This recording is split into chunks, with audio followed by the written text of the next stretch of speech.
ਇੱਕ ਬਾਣੀ ਦੇਖਣ ਵਾਲੇ ਸਾਰੇ ਹੀ ਦਰਸ਼ਕਾਂ ਨੂੰ ਤੁਹਾਡੇ ਆਪਣੇ ਮੇਜ਼ਬਾਨ ਡਾਕਟਰ ਹਰਸਿਮਰਨ ਸਿੰਘ ਵੱਲੋਂ ਪਿਆਰ ਭਰੀ ਫਤਿਹ।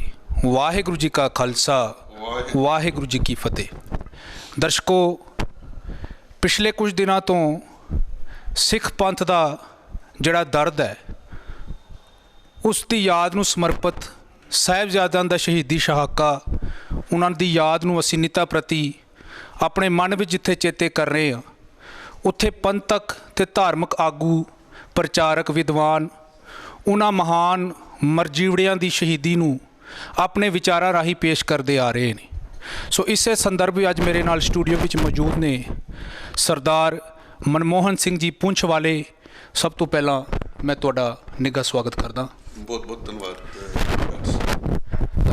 ਵੀਰ ਜੀ, ਸਿੱਖ ਇਤਿਹਾਸ ਖੂਨੀ ਸ਼ਹਾਦਤਾਂ ਨਾਲ ਰੰਗਿਆ ਹੋਇਆ ਹੈ ਅਤੇ ਤੁਸੀਂ ਕਿਵੇਂ ਸਿੱਖ ਇਤਿਹਾਸ ਨੂੰ ਦੇਖਦੇ ਹੋ ਕਿ ਸਿੱਖ ਇਤਿਹਾਸ ਕਿਵੇਂ ਆਪਣੇ ਆਪ ਵਿੱਚ ਹੋਰਨਾਂ ਧਰਮਾਂ ਦੇ ਇਤਿਹਾਸ ਤੋਂ ਵਿਲੱਖਣ ਹੈ, ਨਵੇਕਲਾ ਹੈ? ਤੁਹਾਡੀ ਕੀ ਇਸ ਬਾਰੇ ਰਾਏ ਹੈ?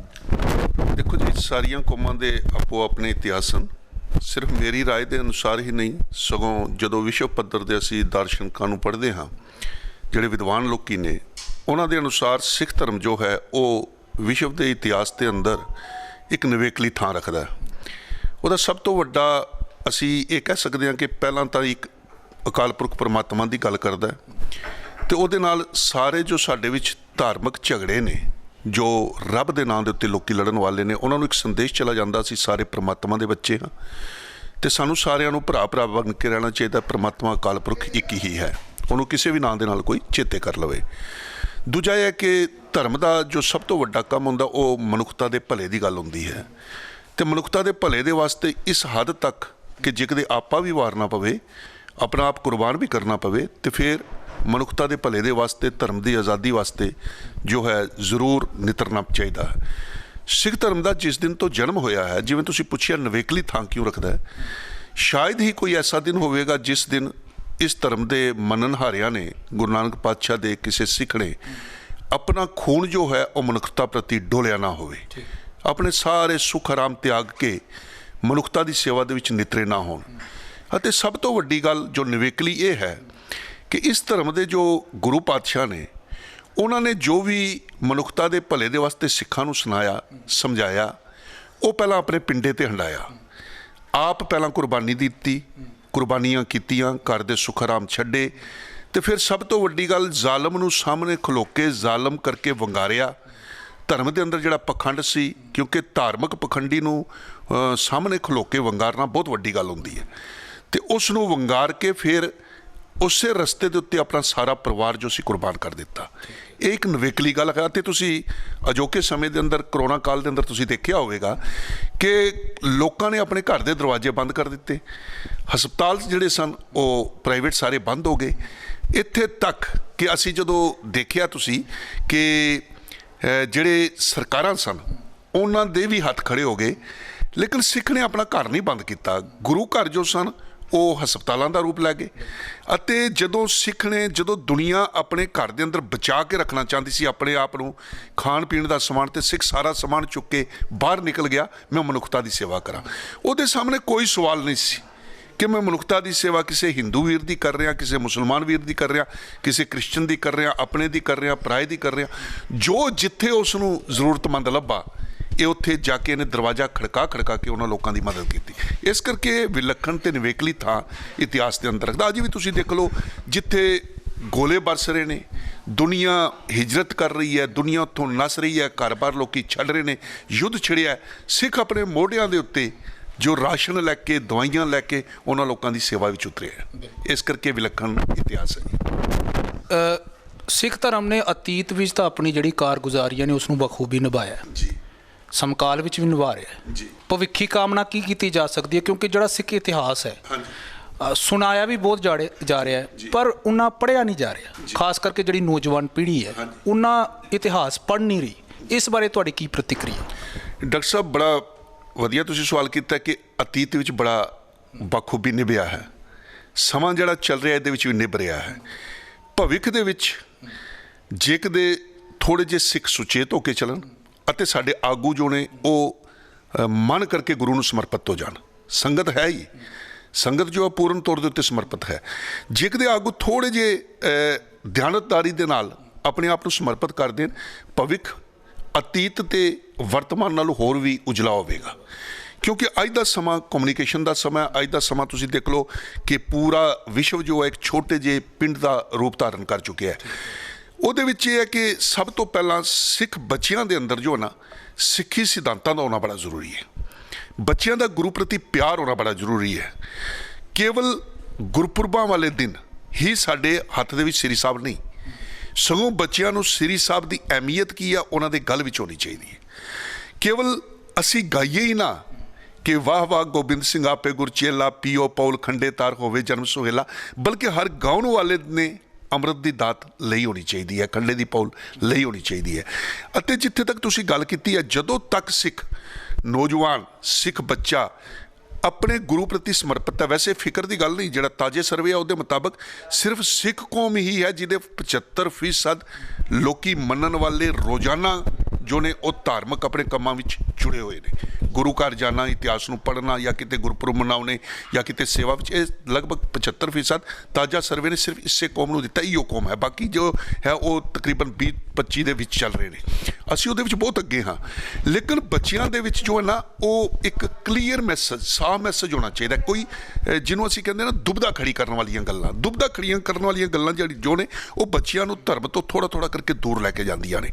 ਅਤੇ ਜੇਕਰ ਬੱਚਿਆਂ ਨੂੰ ਅਸੀਂ ਗੁਰੂ ਗ੍ਰੰਥ ਸਾਹਿਬ ਜੀ ਨਾਲ ਜੋੜ ਕੇ ਰੱਖਾਂਗੇ, ਬੱਚੇ ਨਿਤਾ ਪ੍ਰਤੀ ਗੁਰਦੁਆਰੇ ਸਾਹਿਬ ਆਉਣਗੇ, ਆਪਣੇ ਇਤਿਹਾਸ ਨੂੰ ਪੜ੍ਹਨਗੇ, ਇਤਿਹਾਸ ਦੀ ਵਾਕਫੀ ਹੋਵੇਗੀ, ਅਤੇ ਇਹ ਬੱਚੇ ਕਦੀ ਵੀ ਦੂਰ ਨਹੀਂ ਜਾ ਸਕਦੇ। ਅਤੇ ਜਿਨ੍ਹਾਂ ਕੌਮਾਂ ਨੇ ਆਪਣੇ ਬੱਚਿਆਂ ਨੂੰ ਆਪਣੇ ਬਚਪਨ ਨੂੰ ਸੰਭਾਲਿਆ, ਉਹਨਾਂ ਨੂੰ ਭਵਿੱਖ ਦਾ ਕਦੀ ਫਿਕਰ ਨਹੀਂ ਕਰਨਾ ਚਾਹੀਦਾ, ਕਿਉਂਕਿ ਉਹਨਾਂ ਦਾ ਭਵਿੱਖ ਸੁਰੱਖਿਅਤ ਹੈ। ਕਿਉਂਕਿ ਬਚਪਨ ਹੀ ਜਵਾਨ ਹੋਵੇਗਾ, ਉਸੇ ਜਵਾਨੀ ਨੇ ਬਜ਼ੁਰਗੀ 'ਚ ਜਾਣਾ, ਅਤੇ ਉਹਨਾਂ ਨੇ ਹੀ ਆਪਣੇ ਪਿੱਛੇ ਜੋ ਆਉਣ ਵਾਲੀ ਜਨਰੇਸ਼ਨ ਆ ਉਹਨਾਂ ਨੂੰ ਪਕੜ ਕੇ ਲੈ ਕੇ ਚੱਲਣਾ। ਇਸ ਕਰਕੇ ਜੋ ਤੁਸੀਂ ਇੱਕ ਸਵਾਲ ਕੀਤਾ ਡਾਕਟਰ ਸਾਹਿਬ ਕਿ ਪੜ੍ਹਨ ਦਾ ਰੁਚੀ ਘਟ ਰਹੀ ਹੈ, ਮੈਂ ਇੱਕ ਬੇਨਤੀ ਜ਼ਰੂਰ ਕਰਾਂਗਾ ਇਸ ਚੈਨਲ ਦੇ ਰਾਹੀਂ ਕਿ ਅੱਜ ਇੱਕ ਅਸੀਂ ਕਹਿ ਸਕਦੇ ਇੰਟਰਨੈਟ ਦਾ ਫਾਇਦਾ ਬਹੁਤ ਹੈ, ਬਹੁਤ ਫਾਇਦਾ ਹੈ, ਜਿੰਨਾ ਫਾਇਦਾ ਅਸੀਂ ਲੈ ਸਕਦੇ ਹਾਂ, ਲੇਕਿਨ ਇਸ ਇੰਟਰਨੈਟ ਦੇ ਵਿੱਚ ਸਾਡੇ ਕੋਲ ਹੰਸ ਬਿਰਤੀ ਹੋਣੀ ਬੜੀ ਜ਼ਰੂਰੀ ਹੈ। ਬੱਚਿਆਂ ਨੂੰ ਚੰਗੇ ਵਿਦਵਾਨਾਂ ਦੀਆਂ ਕਿਤਾਬਾਂ ਪੜ੍ਹਨੀਆਂ ਚਾਹੀਦੀਆਂ ਨੇ। ਕਿਤਾਬਾਂ ਪੜ੍ਹਨ ਤੋਂ ਬਾਅਦ, ਕਿਉਂਕਿ ਮੈਂ ਵੀ ਵਿਦਵਾਨ ਹੋ ਸਕਦਾ, ਮੈਂ ਕਿਤਾਬ ਲਿਖ ਸਕਦਾ, ਵੈਸੇ ਤਾਂ ਅਸੀਂ ਸੋਸ਼ਲ ਮੀਡੀਆ ਦੇ ਉੱਤੇ ਜੋ ਪਰੋਸ ਰਹੇ ਹਾਂ ਉਹਦਾ ਕੋਈ ਅਥੈਂਟੀਕੇਸ਼ਨ ਨਹੀਂ ਹੈ।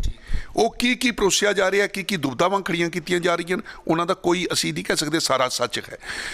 ਸੋਸ਼ਲ ਮੀਡੀਆ 'ਤੇ ਬੱਚੇ ਪੜ੍ਹਨ ਜਾਂ ਕਿਸੇ ਚੰਗੇ ਵਿਦਵਾਨ ਦੀ ਕਿਤਾਬ ਪੜ੍ਹਨ। ਮੈਂ ਬੇਨਤੀ ਕਰ ਰਿਹਾ ਕਿ ਮੈਂ ਵੀ ਵਿਦਵਾਨ ਹੋ ਸਕਦਾ, ਮੈਂ ਵੀ ਕਿਤਾਬ ਲਿਖ ਸਕਦਾ। ਮੈਂ ਜਦੋਂ ਕਿਤਾਬ ਲਿਖਾਂਗਾ, ਮੈਂ ਆਪਣੀ ਮਿਸਾਲ ਦੇ ਰਿਹਾ, ਅਗਰ ਮੈਂ ਕਿਤਾਬ ਲਿਖਾਂਗਾ, ਹੁਣ ਮੇਰੀ ਉਸ ਕਿਤਾਬ ਦੇ ਪਿੱਛੇ ਮਨਸ਼ਾ ਕੀ ਹੈ? ਮੈਂ 10 ਗੱਲਾਂ ਚੰਗੀਆਂ ਲਿਖ ਕੇ 2 ਐਸੀਆਂ ਪਾ ਜਾਣਾ ਜਿਹੜੀਆਂ ਦੁਬਦਾ ਖੜੀ ਕਰਦੀਆਂ ਨੇ। ਉੱਥੇ ਸਾਡੀ ਹੰਸ ਬਿਰਤੀ ਹੋਣੀ ਚਾਹੀਦੀ ਹੈ। ਸਾਡੀ ਹਰ ਉਹ ਗੱਲ ਪ੍ਰਵਾਨ ਹੋਣੀ ਚਾਹੀਦੀ ਹੈ ਜੋ ਗੁਰੂ ਪਾਤਸ਼ਾਹ ਜੀ ਦੀ ਅਜ਼ਮਤ ਨੂੰ, ਸਿੱਖ ਧਰਮ ਨੂੰ, ਸਿੱਖ ਸਿਧਾਂਤਾਂ ਨੂੰ ਉੱਚਾ ਚੁੱਕਣ ਵਾਲੀ ਹੋਵੇ, ਜਿਸ ਦੇ ਨਾਲ ਸਾਡੀ ਕੌਮ ਦੇ ਵਿੱਚ ਵਾਧਾ ਹੋ ਸਕੇ। ਅਸੀਂ ਹੋਰ ਇਹ ਗੱਲ ਕਹਿ ਸਕੀਏ ਕਿ ਸਾਡੀ ਕੌਮ ਜੋ ਹੈ ਮਨੁੱਖਤਾ ਦੀ ਸੇਵਾ ਕਰਨ ਵਾਲੀ ਹੈ, ਬਹਾਦਰਾਂ ਦੀ ਕੌਮ ਹੈ, ਗੁਰੂ ਪ੍ਰਤੀ ਸਮਰਪਿਤ ਹੈ, ਅਕਾਲ ਪੁਰਖ ਪ੍ਰਤੀ ਸਮਰਪਿਤ ਹੈ, ਇਹਨਾਂ ਦੀ ਰੁਚੀ ਜੋ ਹੈ ਧਾਰਮਿਕ ਹੈ। ਲੇਕਿਨ ਕਈ ਵਾਰ ਐਸਾ ਹੁੰਦਾ ਕਿ ਅਸੀਂ ਇਹੋ ਜਿਹਾ ਕੋਈ ਸਾਡੇ ਕੋਲ ਸਾਹਿਤ ਆ ਜਾਂਦਾ ਜਿਹੜਾ ਸਾਹਿਤ ਦੁਬਦਾ ਖੜੀ ਕਰਨ ਵਾਲਾ ਹੁੰਦਾ, ਜਾਂ ਜਿਸ ਸਾਹਿਤ ਦੇ ਨਾਲ ਡਾਕਟਰ ਸਾਹਿਬ ਇਹ ਹੋ ਜਾਂਦਾ ਕਿ ਅਸੀਂ ਗੁਰੂ ਦੀ ਅਜ਼ਮਤ ਨੂੰ ਘਟਾ ਜਾਂਦੇ ਹਾਂ। ਉਸ ਚੀਜ਼ ਤੋਂ ਬਚਾਅ ਹੋਵੇ। ਪੜ੍ਹਨ ਦੀ ਰੁਚੀ ਬਹੁਤ ਜ਼ਰੂਰੀ ਹੈ। ਜਿਵੇਂ ਤੁਸੀਂ ਗੱਲ ਕੀਤੀ ਹੈ, ਪੜ੍ਹਨ ਦੀ ਰੁਚੀ ਜ਼ਰੂਰੀ ਹੈ। ਜਿਹੜੇ ਅਸੀਂ ਸ਼ਹੀਦਾਂ ਦੀ ਗੱਲ ਕਰਦੇ ਹਾਂ ਜਾਂ ਚਮਕੌਰ ਦੀ ਗੜੀ ਦੀ ਗੱਲ ਕਰਦੇ ਹਾਂ, ਕਈ ਵਾਰ ਇਹ ਵੀ ਕਈ ਜਿਹੜੇ ਆਪਣੇ ਆਪ ਨੂੰ ਇਤਿਹਾਸਕਾਰ ਅਖਾਉਂਦੇ ਨੇ, ਉਹ ਇਸ ਗੱਲ ਦੇ ਉੱਤੇ ਪ੍ਰਸ਼ਨ ਚਿੰਨ੍ਹ ਖੜਾ ਕਰਦੇ ਨੇ ਕਿ ਉੱਥੇ 40 ਸਿੰਘਾਂ ਨੇ 10 ਲੱਖ ਵੈਰੀ ਦਾ ਮੁਕਾਬਲਾ ਨਹੀਂ ਕੀਤਾ, ਜਾਂ ਇਸ ਸੰਦਰਭ ਵਿੱਚ ਆਪਣੀ ਉਹ ਪ੍ਰਤੀਕਿਰਿਆ ਦਿੰਦੇ ਨੇ ਕਿ ਕਿੱਥੋਂ ਆ ਸਕਦੀ ਹੈ ਇੰਨੀ ਫੌਜ। ਲੇਕਿਨ ਬਹੁਤ ਇਤਿਹਾਸਕਾਰ ਉਸ ਡਾਟਾ ਨੂੰ ਵੀ ਸਾਡੇ ਅੱਗੇ ਰੱਖਦੇ ਨੇ ਕਿ ਉੱਥੇ ਰਾਜਾ ਕੈਨੂਰ ਦੀ ਫੌਜ, ਰਾਜਾ ਕਸੂਰ ਦੀ ਫੌਜ, ਰਾਜਾ ਕਾਂਗੜਾ ਦੀ ਫੌਜ, ਰਾਜਾ ਨਦੌਨ ਦੀ ਫੌਜ, ਰਾਜਾ ਨੂਰਪੁਰ ਦੀ ਫੌਜ, ਰਾਜਾ ਬੁੜੇਲ ਦੀ ਫੌਜ, ਰਾਜਾ ਬੁੜੇਲੀ ਦੀ ਫੌਜ, ਚੰਬਾ ਦੀ ਫੌਜ, ਚੰਬੇਲੀ ਦੀ ਫੌਜ, ਹਡੂਰ ਦੀ ਫੌਜ, ਸੂਬਾ ਸਰਹੰਦ ਦੀ ਫੌਜ, ਸੂਬਾ ਕਸ਼ਮੀਰ ਦੀ ਫੌਜ, ਸੂਬਾ ਲਾਹੌਰ ਦੀ ਫੌਜ, ਸੂਬਾ ਪਸ਼ੌਰ ਦੀ ਫੌਜ, ਨਾਰ ਖਾਨ ਦੀ ਫੌਜ, ਜਲੀਲ ਖਾਨ ਦੀ ਫੌਜ, ਮਜੀਨ ਖਾਨ ਦੀ ਫੌਜ, ਖਵਾਜਾ ਮਰਦੂਦ ਅਲੀ ਖਾਨ ਦੀ ਫੌਜ, ਇਹ ਫੌਜਾਂ ਉੱਥੇ ਮੌਜੂਦ ਸਨ।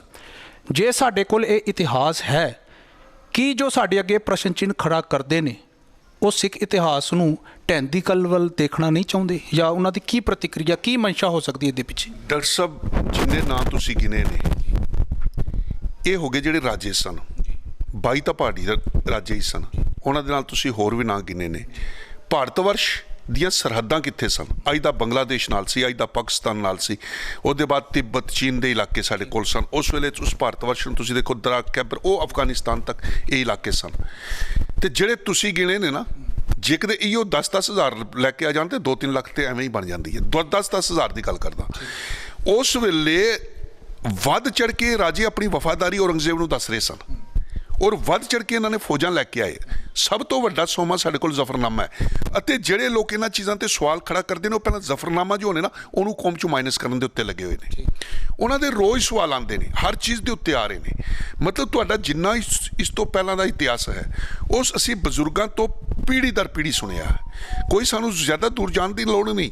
ਮੇਰੇ ਆਪਣੇ ਬਜ਼ੁਰਗ, ਮੇਰੇ ਆਪਣੇ ਪਿਤਾ ਜੀ 85 ਸਾਲ ਦੀ ਉਮਰ ਦੇ ਵਿੱਚ ਉਹਨਾਂ ਦਾ ਜੋ ਹੈ ਅਕਾਲ ਚਲਾਣਾ ਹੋਇਆ।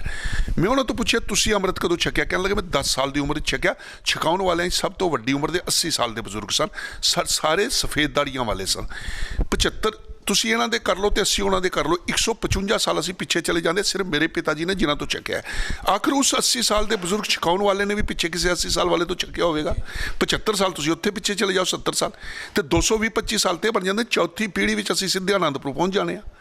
ਮਤਲਬ ਇਹ 4 80-80 ਸਾਲ ਦੇ ਬਜ਼ੁਰਗਾਂ ਨੇ ਜੇ ਕਦੇ ਆਪਣੇ 10-10 ਸਾਲ ਦੇ ਬੱਚਿਆਂ ਨੂੰ ਸੁਣਾਇਆ ਹੋਵੇ ਇਤਿਹਾਸ, ਤੇ ਉਹ ਉਹਨਾਂ ਚਸ਼ਮਦੀਦ ਲੋਕਾਂ ਤੋਂ ਸੁਣ ਕੇ ਸੁਣਾ ਰਹੇ ਨੇ ਜਿਹੜੇ ਉੱਥੇ ਸਨ। ਇਸ ਕਰਕੇ ਇਹੋ ਮੈਂ ਬੇਨਤੀ ਕਰ ਰਿਹਾ ਕਿ ਹੁਣ ਤਾਂ ਤੁਹਾਡੀ ਹਰ ਗੱਲ ਦੇ ਉੱਤੇ ਸਵਾਲ ਖੜਾ ਕੀਤਾ ਜਾ ਰਿਹਾ। ਜੋ ਤੁਸੀਂ ਇਤਿਹਾਸ ਸਾਡੇ ਕੋਲ ਹੈ ਪੁਰਾਤਨ ਸੁਣਦੇ ਅਸੀਂ ਆ ਰਹੇ ਸਾਂ, ਜੋ ਲਿਖਤੀ ਰੂਪ ਵਿੱਚ ਲੱਭਿਆ, ਉਹਨੂੰ ਸਾਰੇ ਨੂੰ ਜੇ ਕਿਤੇ ਤੁਸੀਂ ਅਸੀਂ ਦੁਬਦਾ ਖੜੀ ਕਰ ਰਹੇ ਹਾਂ। ਤੇ ਨਵਾਂ ਲਿਖਣ ਵਾਲਾ ਇਹ ਤਾਂ ਦੱਸੇ ਸੋਮਾ ਕਿੱਥੋਂ ਆਇਆ, ਤੇ ਜਿਹੜਾ ਸੋਮਾ ਦੱਸਿਆ ਜਾ ਰਿਹਾ, ਕਿਉਂਕਿ ਇਤਿਹਾਸ ਅਸੀਂ ਇੱਕ ਸੋਮੇ ਨੂੰ ਅਥੈਂਟੀਕੇਟ ਨਹੀਂ ਕਰ ਸਕਦੇ। ਸਾਨੂੰ ਹੰਸ ਬਿਰਤੀ ਦੇ ਨਾਲ ਚੁਣਨਾ ਹੁੰਦਾ ਜੀ। ਹਰਸਿਮਰਨ ਜੀ, ਤੁਸੀਂ ਘਰੋਂ ਚਲੇ, ਕਿਸੇ ਨੂੰ ਤੁਸੀਂ ਸਤਵਾਰੀ ਲੱਭ ਗਏ, ਕਿਸੇ ਨੂੰ ਤੁਸੀਂ ਗਾਂਧੀ ਚੌਕ ਮਿਲ ਗਏ, ਕਿਸੇ ਨੂੰ ਤੁਸੀਂ ਜਿਹੜਾ ਇੱਥੇ ਮਾਰਬਲ ਮਾਰਕੀਟ ਮਿਲ ਗਏ, ਕਿਸੇ ਨੂੰ ਇੱਥੇ ਮਿਲ ਗਏ। ਹੁਣ ਜੇ ਕਿਤੇ ਕੋਈ ਗੱਲ ਕਰੇ ਅੱਜ ਦੇ ਸੰਦਰਭ ਵਿੱਚ, ਕੋਈ ਕਹੇਗਾ ਜੀ ਮੈਨੂੰ ਤਾਂ ਉਹ ਸਤਵਾਰੀ ਮਿਲੇ ਸਨ, ਉਹ ਆਪਣੀ ਜਗ੍ਹਾ ਤਿਆੜ ਕੇ ਬਹਿ ਜਾਏ। ਦੂਜਾ ਲਿਖਣ ਵਾਲਾ ਕਹੇ ਜੀ ਨਾ ਜੀ, ਹੈ ਹੀ ਸਤਵਾਰੀ ਸਨ, ਤੇ ਤੁਸੀਂ ਤਾਂ ਮਾਰਬਲ ਚੌਕ ਮਾਰਕੀਟ 'ਚੋਂ ਹੋ ਕੇ ਆਏ ਹੋ। ਇਸ ਕਰਕੇ ਇਤਿਹਾਸ ਦੇ ਸੋਮਿਆਂ ਵਿੱਚ ਜਿਵੇਂ ਜਿਵੇਂ ਜਿਸ ਨੂੰ ਜੋ ਪਤਾ ਲੱਗਾ, ਜਿੱਥੇ ਜਿੱਥੇ ਸੁਣਿਆ, ਉਸਨੇ ਲਿਖ ਲਿਆ। ਉਹਦੇ ਵਿੱਚੋਂ ਅਸੀਂ ਹੰਸ ਬਿਰਤੀ ਦੇ ਨਾਲ ਜਿਹੜਾ ਚੜ੍ਹਦੀ ਕਲਾ ਵਾਲਾ ਸਾਡਾ ਇਤਿਹਾਸ ਆ, ਉਹਨੂੰ ਇਕੱਠਾ ਕਰਨਾ ਚਾਹੀਦਾ ਹੈ। ਉਸ ਵੇਲੇ ਔਰੰਗਜ਼ੇਬ ਬਾਦਸ਼ਾਹ ਨੂੰ ਵੱਧ ਚੜ੍ਹ ਕੇ ਲੋਕੀ ਆਪਣੀ ਵਫਾਦਾਰੀ ਦੱਸਣ ਵਾਸਤੇ ਪੂਰੀਆਂ ਫੌਜਾਂ ਲੈ ਕੇ ਆਏ ਸਨ ਕਿ ਜਿਤਨੀ ਅਸੀਂ ਵਫਾਦਾਰੀ ਦੱਸਾਂਗੇ, ਉਨਾ ਸਾਡਾ ਰਾਜ ਭਾਗ ਸੁਰੱਖਿਅਤ ਹੋਵੇਗਾ, ਉਤਾਂ ਸਾਡਾ ਰਾਜ ਭਾਗ ਜੋ ਹੈ ਕਾਇਮ ਰਹੇਗਾ। ਇਸ ਕਰਕੇ ਇਸ ਤਰ੍ਹਾਂ ਦੀਆਂ ਲਿਖਤਾਂ ਤੋਂ ਸਾਨੂੰ ਥੋੜ੍ਹਾ ਜਿਹਾ ਗੁਰੇਜ਼ ਕਰਨਾ ਚਾਹੀਦਾ। ਠੀਕ, ਬਹੁਤ ਸੋਹਣੀ ਤੁਸੀਂ ਗੱਲ ਦੱਸੀ ਹੈ ਕਿ ਖੰਡੇ ਬਾਟੇ ਦੀ ਪਹੁਲ ਦੀ ਜੇ ਅਸੀਂ ਗੱਲ ਕਰੀਏ ਤੇ ਉਹ ਸਿੱਖ ਕੌਮ ਦਾ ਮੇਰੇ ਖਿਆਲ ਨਾਲ ਸਭ ਤੋਂ ਉੱਚਾ ਸਰਮਾਇਆ ਸਾਡਾ ਖੰਡੇ ਬਾਟਾ। ਸਾਡਾ ਹੁਕਮਨਾਮਾ ਵੀ ਹੈ ਕਿ ਨਿਸ਼ਾਨੇ ਸਿੱਖੀ 5 ਹਰਫ ਕਾਫ ਹਰਗਿਜ਼ ਨਾ ਬਾਸ਼ਦ ਈ 5 ਮੁਆਫ ਕੜਾਕਾਰ ਦੋ ਕਚਕੰਗਾ ਵਿਧਾਨ ਬਿਲਾ ਕੇਸ ਹਿਚ ਅਸਤ ਜੁਮਲਾ ਨਿਸ਼ਾਨ ਪ੍ਰਥਮ ਰਹਿਤ ਇਹ ਜਾਨ ਖੰਡੇ ਕੀ ਪਾਉਲ ਛਕੈ ਸੋਈ ਸਿੰਘ ਪ੍ਰਧਾਨ ਅਵਰ ਨਾ ਪਾਹੁਲ ਜੋਲ ਹੈ। ਤੁਸੀਂ ਕਿਵੇਂ ਦੇਖਦੇ ਹੋ ਕਿ ਅਜੋਕੇ ਜਿਹੜੇ ਸਾਡੇ ਪੰਥਕ ਆਗੂ ਨੇ ਜਾਂ ਧਾਰਮਿਕ ਆਗੂ ਨੇ ਸਾਡੇ, ਉਹ ਪੰਥਕ ਏਕਤਾ ਵਿੱਚ ਆਪਣੀ ਜਿਹੜੀ ਭੂਮਿਕਾ ਹੈ ਉਹ ਸੁਚਾਰੂ ਤੇ ਸੁਚੱਜੇ ਢੰਗ ਨਾਲ ਕਿਵੇਂ ਨਿਭਾ ਸਕਦੇ ਨੇ? ਦੇਖੋ ਜੀ ਡਾਕਟਰ ਸਾਹਿਬ, ਸਵਾਲ ਤੁਸੀਂ ਦੁੱਖ ਦੀ ਰਗ ਨੂੰ ਹੱਥ ਰੱਖਣ ਵਾਲਾ ਕੀਤਾ। ਅੱਜ ਜਦੋਂ ਜਿਹੜਾ ਵੀ ਪੰਥ ਦਰਦੀ ਹੈ ਨਾ, ਉਹ ਦਿਨ ਨੂੰ ਚੱਲਦਾ ਵੀ ਪਰੇਸ਼ਾਨ ਹੈ, ਉਹ ਰਾਤ ਨੂੰ ਸੌਣ ਵੇਲੇ ਵੀ ਪਰੇਸ਼ਾਨ, ਉੱਠਦਾ ਉਸ ਵੇਲੇ ਵੀ ਪਰੇਸ਼ਾਨ ਹੈ। ਕੌਮ ਦੀ ਹਾਲਤ ਦੇਖ ਕੇ ਆਗੂਆਂ ਵੱਲੋਂ ਮੈਂ ਪਹਿਲਾਂ ਬੇਨਤੀ ਕਰ ਲਈ ਕਿ ਸੰਗਤਾਂ ਦੇ ਵਿੱਚ ਕੋਈ ਢਿੱਲ ਮੱਠ ਨਹੀਂ, ਕਮਜ਼ੋਰੀ ਨਹੀਂ। ਇਹ ਤੁਸੀਂ ਪਿਛਲਾ ਹਫਤਾ ਦੇਖਿਆ ਨਾ, ਛੋਟੇ ਛੋਟੇ ਬੱਚੇ, ਬਜ਼ੁਰਗ ਠੰਡੇ ਅੱਜ ਦੀ ਠੰਡ ਦੇ ਅੰਦਰ ਆਪਣੀ ਪੂਰੀ ਅਕੀਦਤ ਜੋ ਹੈ ਉਹਨਾਂ ਸਾਹਿਬਜ਼ਾਦਿਆਂ ਨੂੰ ਅਰਪਣ ਕਰ ਰਹੇ ਨੇ। ਸੜਕਾਂ ਦੇ ਉੱਤੇ ਨੇ, ਗੁਰੂ ਮਹਾਰਾਜ ਦੀ ਹਜ਼ੂਰੀ ਵਿੱਚ ਕੀਰਤਨ ਸ਼ਬਦ ਦਰਬਾਰ ਜੋ ਚੱਲ ਰਹੇ ਨੇ, ਉਹਨਾਂ ਵਿੱਚ ਬੈਠੇ ਨੇ। ਪਰ ਬਦਕਿਸਮਤੀ ਇਹ ਹੈ ਕਿ ਜੇ ਕਿਤੇ ਸਾਡੇ ਆਗੂ ਸੁਚੇਤ ਹੋ ਕੇ ਇਹਨਾਂ ਸ਼ਹਾਦਤਾਂ ਤੋਂ ਸੇਧ ਲੈ ਕੇ ਤੇ ਫਿਰ ਜੇ ਕਿਤੇ ਉਹ ਕੌਮ ਦੀ ਸੇਵਾ ਵਿੱਚ ਆ ਜਾਣ, ਇੱਕ ਤਾਂ ਕੋਈ ਵੱਡੀ ਗੱਲ ਨਹੀਂ, ਏਕਾ ਇੱਕਦਮ ਹੋ ਜਾਵੇਗਾ। ਆਗੂਆਂ ਦੇ ਵਿੱਚ ਏਕਾ ਨਹੀਂ ਹੈ, ਏਕਤਾ ਜੋ ਹੈ ਆਗੂਆਂ ਦੇ ਵਿੱਚ ਨਹੀਂ ਹੈ। ਇਹ ਲੜਾਈ ਆਗੂਆਂ ਨੇ ਪਾ ਕੇ ਰੱਖੀ ਹੈ। ਸੰਗਤਾਂ ਦੇ ਅੰਦਰ ਕੋਈ ਐਸਾ ਮਸਲਾ ਨਹੀਂ। ਹਾਂ, ਕਈ ਥਾਵਾਂ ਦੇ ਉੱਤੇ ਸਾਡੇ ਵਰਗਿਆਂ ਨੂੰ ਕੋਈ ਮਤਲਬ ਜੋ ਹੈ ਖਰਾਬ ਕਰ ਸਕਦਾ ਹੈ, ਜਿਹਦੇ ਨਾਲ ਕੌਮ ਦੀ ਹਾਸੋਹੀਣੀ ਹਾਲਤ ਬਣਦੀ ਹੈ। ਚਮਕੌਰ ਦੀ ਗੜੀ 'ਚੋਂ ਬਾਹਰ ਨਿਕਲ ਕੇ ਲਾਸ਼ਾਂ ਪਈਆਂ ਨੇ, ਸ਼ਹੀਦ ਸ਼ਰੀਰ ਵੀ ਨੇ। ਉਹਨਾਂ ਸ਼ਹੀਦ ਸ਼ਰੀਰਾਂ ਦੇ ਵਿੱਚ ਬਾਬਾ ਅਜੀਤ ਸਿੰਘ, ਬਾਬਾ ਜੁਝਾਰ ਸਿੰਘ ਦਾ ਸ਼ਰੀਰ ਹੈ। ਤੇ ਭਾਈ ਦਿਆਲ ਸਿੰਘ ਨੇ ਕਿਹਾ, ਸਤਿਗੁਰੂ ਤੁਹਾਡੇ ਸਾਹਿਬਜ਼ਾਦੇ ਨੇ, ਇਹਨਾਂ ਦੇ ਉੱਤੇ ਕਫਨ ਪਾ ਦਿਆਂ, ਇਹਨਾਂ ਦੇ ਉੱਤੇ ਅਸੀਂ ਕਫਨ ਪਾ ਦਿਆਂ। ਤੇ ਮੇਰੇ ਸਤਿਗੁਰ ਕਹਿੰਦੇ ਨੇ ਜੇ ਕਿਤੇ ਪਾ ਸਕਦਾ ਤੇ ਸਾਰਿਆਂ ਦੇ ਉੱਤੇ ਪਾ। ਇਹ ਸਾਰੇ ਮੇਰੇ ਬੱਚੇ ਨੇ। ਬੜਾ ਕਮਾਲ ਦਾ ਜੋ ਹੈ ਸਫਰੀ ਜੀ ਨੇ ਉਸ ਨਜ਼ਾਰੇ ਨੂੰ ਜਦੋਂ ਪੇਸ਼ ਕੀਤਾ ਤੇ ਉੱਥੇ ਉਹਨਾਂ ਨੇ ਕਿਹਾ ਕਿ ਫਿਰ ਬੋਲੇ ਦਸ਼ਮੇਸ਼ ਜੀ ਮੋਹ ਲਲਕਾਰ ਕੇ ਲੈਣਾ ਕਿ ਤੂੰ ਮੇਰੇ ਪੁੱਤਾਂ ਨੂੰ ਪਿਆਰ ਕੇ ਵੇਖ ਹਾਂ ਨਿਗਾਹ ਜਿਹੜਾ ਮੈਦਾਨ ਵਿੱਚ ਮਾਰ ਕੇ ਸਿੰਘ ਵੀ ਸ਼ਹੀਦ ਹੋਏ ਨੇ ਸਾਰੇ ਜਾਨਾਂ ਵਾਰ ਕੇ ਇਹਨਾਂ ਨੂੰ ਛੱਡ ਪਿਆਰ ਪੁੱਤਾਂ ਦਾ ਜਤਾ ਦਿਆਂ ਦਿਆ ਸਿੰਘਾ ਸਿੱਕੀ ਵਿੱਚ ਵੰਡੀ ਕਿੱਦਾਂ ਪਾ ਦਿਆਂ। ਕਹਿਣ ਲੱਗੇ ਮੈਂ ਇਹਨਾਂ ਨੂੰ ਛੱਡ ਕੇ ਆਪਣੇ ਪੁੱਤਰਾਂ ਦੇ ਮੱਥੇ ਚੁੰਮ ਲਾਂ ਉਹਨਾਂ ਦੇ ਸਰੀਰਾਂ ਦੇ ਉੱਤੇ ਜੋ ਹੈ ਕੋਈ ਪੱਲਾ ਦੇ ਦਿਆਂ ਕੋਈ ਕਪੜਾ ਦੇ ਦਿਆਂ ਮੈਂ ਸਿੱਖਾਂ ਤੇ ਪੁੱਤਰਾਂ ਦੇ ਵਿੱਚ ਵੰਡ ਕਿਵੇਂ ਪਾਵਾਂ ਮੈਂ ਕੌਮ ਦੇ ਵਿੱਚ ਪੰਥ ਦੇ ਵਿੱਚ ਵੰਡੀ ਕਿਵੇਂ ਪਾਵਾਂ। ਆਪਣੇ ਪੁੱਤਰਾਂ ਦੇ ਉੱਤੇ ਗੁਰ ਕਲਗੀਧਰ ਸ਼ਾਹ ਸ਼ਹਿਨਸ਼ਾਹ ਦੇ ਬੱਚੇ ਕਫਨੋਂ ਬਗੈਰ ਸੰਸਾਰ 'ਚੋਂ ਜਾ ਰਹੇ ਨੇ ਨਹੀਂ ਪਾਇਆ ਕਫਨ। ਕਹਿਣ ਲੱਗੇ ਦਿਆ ਸਿੰਘਾ ਬੇਸ਼ੱਕ ਜੱਗ ਮੈਨੂੰ ਜੰਗ ਦਾ ਚੋਰ ਸਮਝੇ ਪਰ ਕੋਈ ਇਹ ਨਾ ਕਹੇ ਸਿੱਖ ਹੋਰ ਸਮਝੇ ਪੁੱਤ ਹੋਰ ਸਮਝੇ। ਜਿਸ ਕੌਮ ਦੇ ਕੋਲੇ ਵਿਰਸਾ ਹੋਵੇ ਜਿਸ ਕੌਮ ਦੇ ਮੁਰਸ਼ਿਦ ਨੇ ਜਿਸ ਕੌਮ ਦੇ ਮਹਾਨ ਗੁਰੂ ਪਾਤਸ਼ਾਹ ਨੇ ਇਤਨਾ ਵੱਡਾ ਸੁਨੇਹਾ ਦਿੱਤਾ ਹੋਵੇ ਉਹ ਕੌਮ ਅੱਜ ਕਮਜ਼ੋਰ ਪੈ ਗਈ ਹੋਵੇ ਵੰਡ ਕਾਰਨ ਜਿਹਦੇ ਵਿੱਚ ਇਤਫਾਕ ਨਾ ਹੋਵੇ ਏਕਤਾ ਨਾ ਹੋਵੇ ਤੇ ਮੈਂ ਕਹਿੰਦਾ ਕਿ ਬਹੁਤ ਵੱਡੀ ਸਾਡੀ ਬਦਕਿਸਮਤੀ ਹੈ।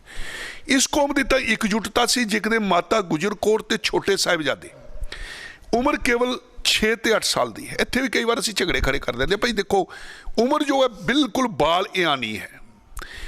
ਉਸ ਉਮਰ ਦੇ ਅੰਦਰ ਜਿਕਦੇ ਛੋਟੇ ਸਾਹਿਬਜ਼ਾਦੇ ਦੇ 80 ਸਾਲ ਦੀ ਬਿਰਧ ਮਾਤਾ ਤਿੰਨੋਂ ਚਲਦੇ ਨੇ ਜ਼ਾਲਮ ਨੇ ਰੱਜ ਕੇ ਜ਼ੁਲਮ ਕੀਤਾ ਲੇਕਿਨ ਉਹਨਾਂ ਦੀ ਨਿਸ਼ਾਨਾ ਇੱਕ ਰਿਹਾ ਉਹਨਾਂ ਨੂੰ ਥਿੜਕਾ ਨਹੀਂ ਸਕੇ ਉਹਨਾਂ ਨੂੰ ਵੰਡ ਨਹੀਂ ਸਕੇ।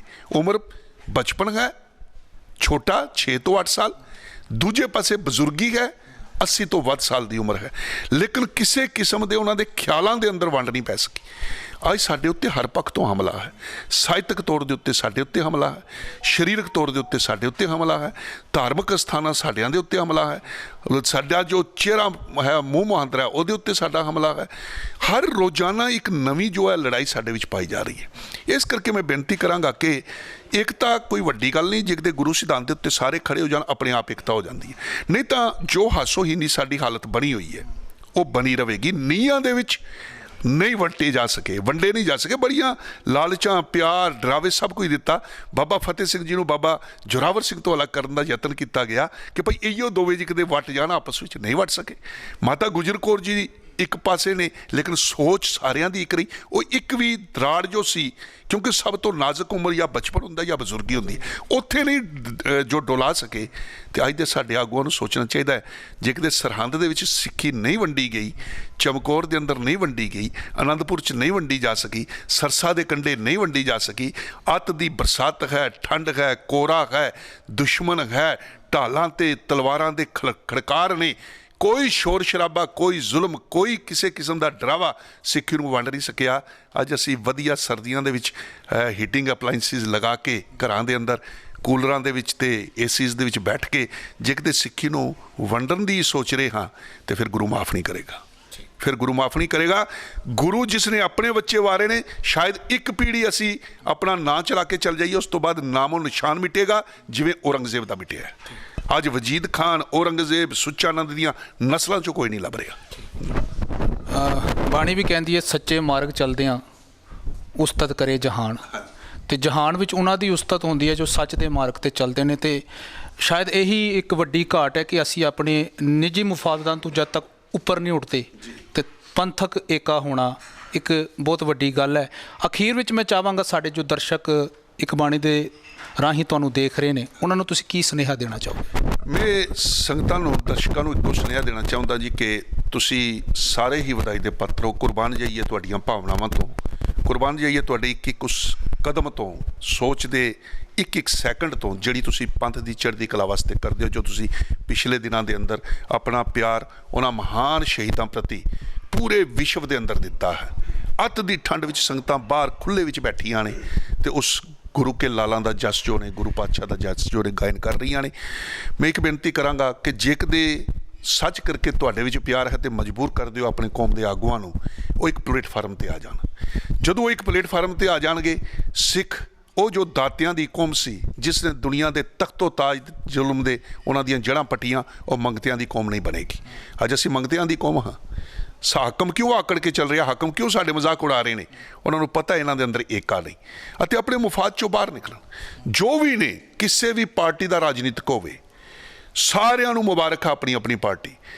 ਕੋਈ ਵੀ ਧਾਰਮਿਕ ਹੈ, ਉਹਨਾਂ ਸਾਰਿਆਂ ਨੂੰ ਆਪਣਾ ਆਪਣਾ ਧਾਰਮਿਕ ਜਥੇਬੰਦੀਆਂ ਮੁਬਾਰਕ ਨੇ, ਲੇਕਿਨ ਇੱਕ ਘੱਟ ਤੋਂ ਘੱਟ ਇੱਕ ਕਾਮਨ ਮਿਨੀਮਮ ਪ੍ਰੋਗਰਾਮ ਹੋਣਾ ਚਾਹੀਦਾ ਹੈ ਜਿਹਦੇ ਉੱਤੇ ਸਾਰੀ ਕੌਮ ਇੱਕ ਥਾਂ ਤੇ ਇਕੱਠੀ ਹੋਵੇ। ਭਾਈ ਬਲਵੰਤ ਸਿੰਘ ਰਾਜਵਾਨਾ ਦੇ ਵੇਲੇ ਕੌਮ ਇੱਕ ਥਾਂ ਤੇ ਆਈ, ਦੇਸ਼ ਦੀ ਜੋ ਸਰਕਾਰ ਸੀ ਉਸ ਨੂੰ ਕੁਝ ਚਿਰ ਵਾਸਤੇ ਸੋਚ ਕੇ ਕੋਈ ਫੈਸਲੇ ਲੈਣੇ ਪੈ ਗਏ। ਇਸ ਕਰਕੇ ਮੈਂ ਬੇਨਤੀ ਕਰਾਂਗਾ ਸਾਰੇ ਸੁਣਨ ਵਾਲਿਆਂ ਨੂੰ ਤੇ ਖਾਸ ਕਰਕੇ ਆਪਣੀ ਕੌਮ ਦੇ ਆਗੂਆਂ ਨੂੰ ਕਿ ਕਿੰਨਾ ਕੁ ਸਮਾਂ ਅਸੀਂ ਜੀ ਲਾਂਗੇ। ਸਾਹਿਬਜ਼ਾਦਿਆਂ ਨੂੰ ਵੀ ਕਿਹਾ ਸੀ ਤੁਹਾਨੂੰ ਕੁਚਲ ਦਿੱਤਾ ਜਾਵੇਗਾ, ਸ਼ਹੀਦ ਕਰ ਦਿੱਤਾ ਜਾਵੇਗਾ। ਉਹਨਾਂ ਨੇ ਕਿਹਾ ਸੀ ਇਸ ਸ਼ਹਾਦਤ ਦੇ ਬਾਅਦ ਅੱਗੇ ਜ਼ਿੰਦਗੀ ਹੈ। ਤੇ ਅੱਜ ਅਸੀਂ ਦੇਖ ਰਹੇ ਹਾਂ ਜਿੱਥੋਂ ਫੁਰਮਾਨ ਜਾਰੀ ਹੋ ਰਿਹਾ ਸੀ ਤਖਤਾਂ ਤੋਂ, ਉੱਥੋਂ 500 ਮੀਟਰ ਦੂਰ ਗੁਰੂ ਘਰਾਂ ਦੇ ਅੰਦਰ ਨਿਰੰਤਰ ਗੁਰਬਾਣੀ ਚੱਲ ਰਹੀ ਹੈ, ਉਹਨਾਂ ਸ਼ਹੀਦਾਂ ਦੀ ਜੈ ਜੈਕਾਰ ਹੈ। ਲੇਕਿਨ ਦੂਜੇ ਪਾਸੇ ਉਹ ਤਖਤ ਜੋ ਨੇ, ਉਹ ਕਿਲੇ ਜੋ ਨੇ, ਉਹ ਖਾਲੀ ਪਏ ਨੇ, ਉਹਨਾਂ ਦੇ ਅੰਦਰ ਜੰਗਲੀ ਜਾਨਵਰ ਫਿਰ ਰਹੇ ਨੇ। ਕਿਤੇ ਇਹ ਨਾ ਹੋਵੇ ਅਸੀਂ ਕੇਵਲ ਆਪਣੀ ਇੱਜ਼ਤ ਸ਼ੋਹਰਤ ਮਾਣ ਵਾਸਤੇ 10 20 30 40 ਸਾਲ ਕਿੰਨੀ ਜ਼ਿੰਦਗੀ ਅਸੀਂ ਹੋਰ ਜੀ ਲਾਂਗੇ। 50 ਤੋਂ ਬਾਅਦ ਤਾਂ ਵੈਸੇ ਹੀ ਬੋਨਸ ਦੀ ਜ਼ਿੰਦਗੀ ਹੈ।